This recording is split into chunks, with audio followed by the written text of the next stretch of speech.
All right, thanks, Wendy. The heroin epidemic continues to take lives in Manatee County, and as it does, the medical examiner's office staff and facilities are overwhelmed, performing a record number of autopsies.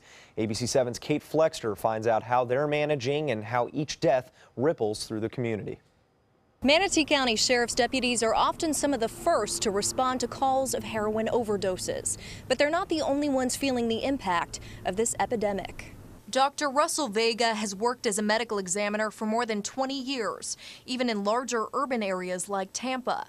And yet he's never seen an epidemic quite like this. Our jurisdiction here in Sarasota-Manatee area has more overdose deaths, not even just an overdose rate, but more actual numbers of deaths than I ever saw in Tampa. Dr. Vega says Manatee County is by far the heavyweight of the two counties and says the sheer number of suspected overdose deaths has overwhelmed staff and facilities. We are doing more autopsies.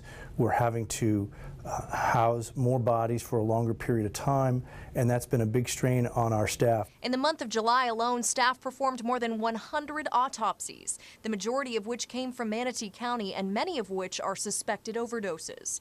Plus, Vega says they're disproportionately young people. There's no question when it affects the young, it just seems to it seems to capture our imagination and our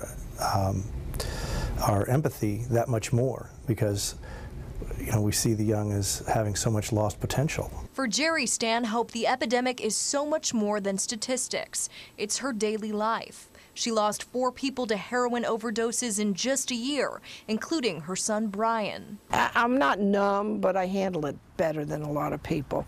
One of the things that brings me peace with my son passing and my grandson passing is their struggles are gone.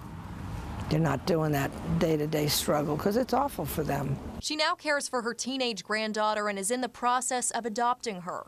Just one of several stories like it around Manatee County. And Stanhope wonders if there's an end in sight. I'm just lost. I wish there was something that I could wave a magic wand and it would all go away, but it's not.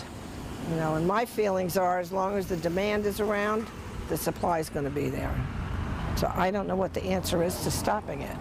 Also important to note that today marks the start of a national week to raise awareness about the heroin epidemic. In Manatee County, Kate Flexter, ABC 7, your Suncoast News.